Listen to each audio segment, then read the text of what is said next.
Hi, my name is Anjel Stough-Hunter, and I'm joined today with my colleague, Dr. Andrea Karkowski, and we'd like to talk to you about the relationship between mentorship and OERs. We'll begin with a brief comparison of the use of traditional textbooks versus OER material in the classroom, then connect OER materials to teaching and learning via backward course design. We'll end by considering how faculty mentorship can incorporate OER use. One of the first things I was given as an adjunct was a common textbook to be used across sections of Introduction to Sociology, along with a syllabus that followed the outline of the textbook. Without much teaching experience, I learned to teach the textbook.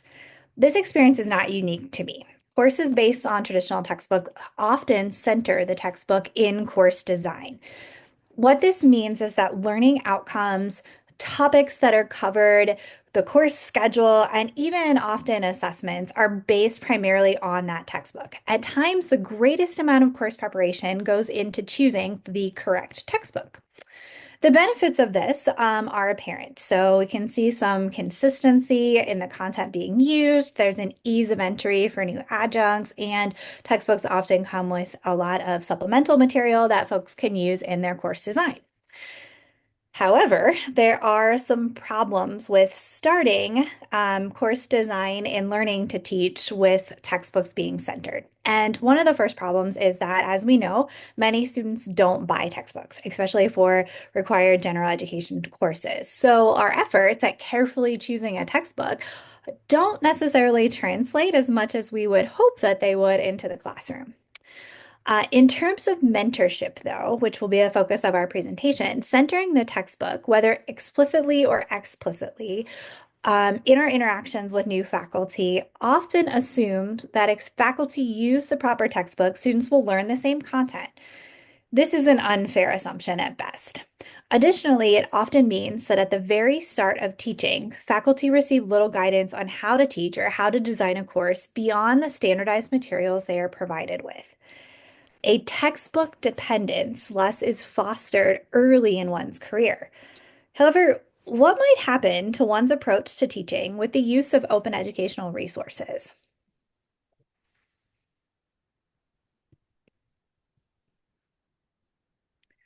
One study found that moving to an OER textbook is not simply about choosing a new textbook. It can actually be rooted in a change to open pedagogy and ultimately a shift in how teachers view their role in the classroom, their perspective on learning, and their approach to course design.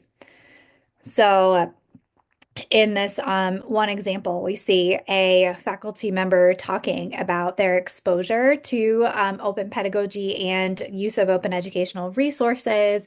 And what I really liked this about this quote was that last part where we say, so I was looking at a project of what could be of value and how we can actually convey that value to others. And so my students, as a result, were seeing the world in a different light. What a cool way to think about teaching and to think about the potential of changing both faculty and students' perspectives on the way that they approach a course. So as an example, I just have two kind of snippets of a course schedule from syllabi that I've used in the past. So on the top, we see the syllabus based on the traditional textbook, and on the bottom, we see the syllabus based on open educational resources. And the first thing I want to point out is that the course schedules actually look very similar from this kind of 1 week snapshot. And I think that's important because there is central content that needs to be covered regardless of the resources that you're using in a particular course. Some of the differences, though, are that in the OER syllabus, you'll see that there are a variety of course materials beyond just the textbook. And those materials, including the chapter from the Open Educational Resource textbook, can all be hyperlinked within the syllabus. So there's very easy access. Also, which may not be quite as clear from this snapshot, is that with an open educational resource, we can actually have the freedom to go out of order, to skip chapters, and that allows this facilitation of a course design that intentionally focuses on learning outcomes. So, a 2023 study asked faculty to compare syllabi, one with a traditional textbook and one with an OER resources. Faculty found no significant difference in the quality or rigor of the syllabi. Another 2025 study supported this idea that there is no difference in educational outcomes between open educational courses, resource courses, and courses using a traditional textbook. Many of these comparative studies looking at courses with traditional textbooks and courses using OER materials begin with this assumption that open educational resources are the courses for whom rigor should be in question, and studies continue to ask that question about rigor and outcomes related to open educational resources. Given our experience with OER usage improving our pedagogy, we would like to ask a different question, one that seems to be missing from the literature. What is the relationship between faculty mentorship, OER advocacy, and thoughtful teaching?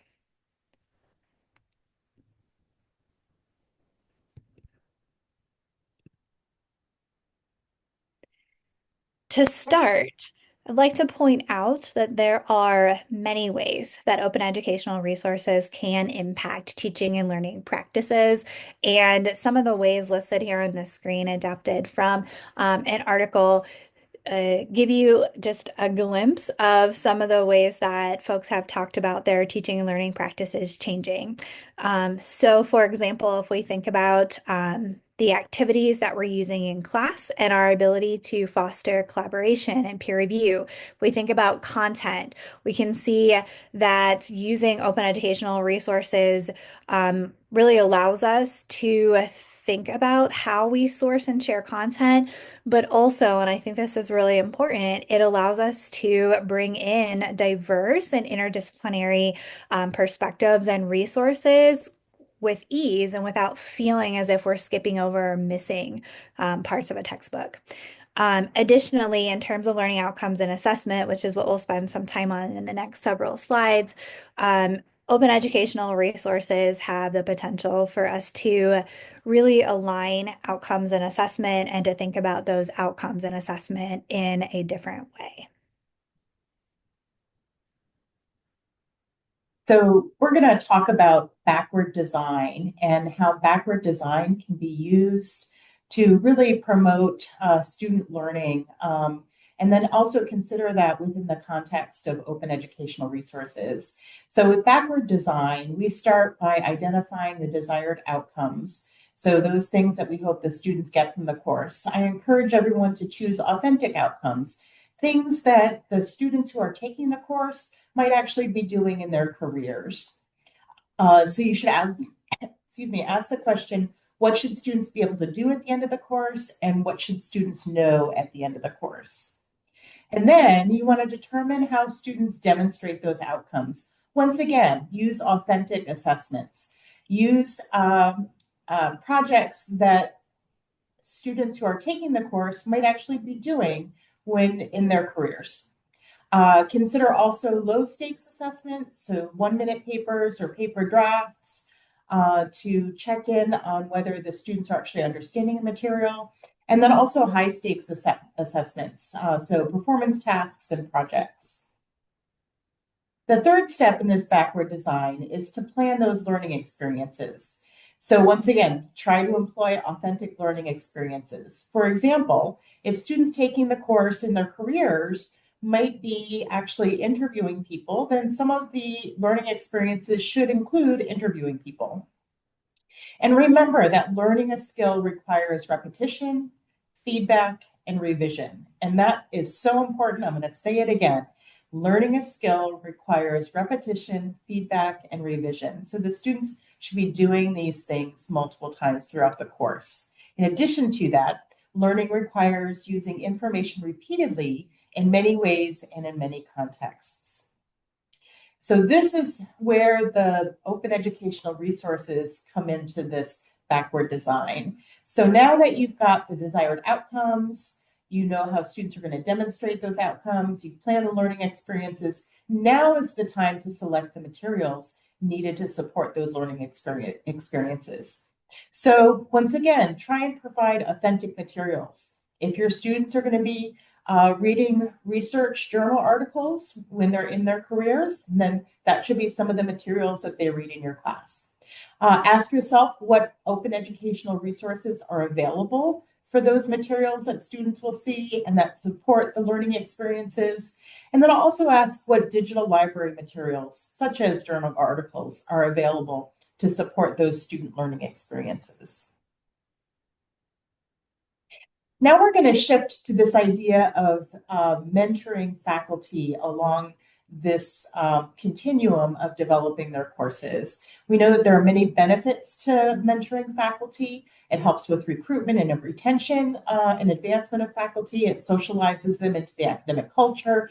It enhances collegiality. It increases productivity, promotes professional growth and career development, and improves organizational stability. The faculties that are doing the mentoring of faculty want to provide supportive environments, formative environments so that the faculty being mentored can grow. They want to be guiding the individual and then also encouraging the faculty member to be reflective. And this is where the open educational resources come in. When the faculty mentor is guiding the new faculty member, they can guide them toward this backward design, can guide them toward open educational resources.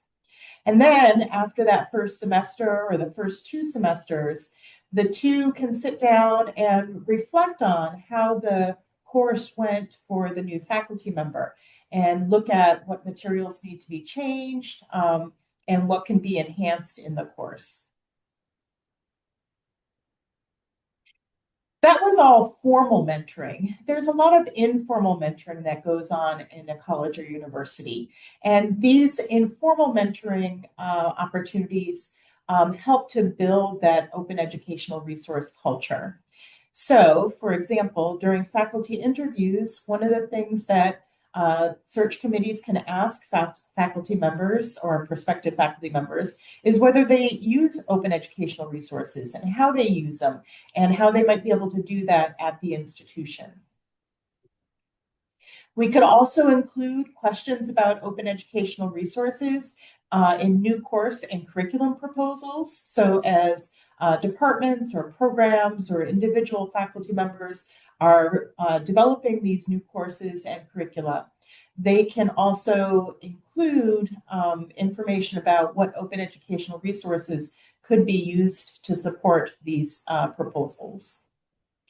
And then pedagogy workshops. So a lot of institutions have some kind of center for teaching and learning. And during these pedagogy workshops, even if the topic isn't specifically open educational resources, information about open educational resources can be included in those pedagogy workshops.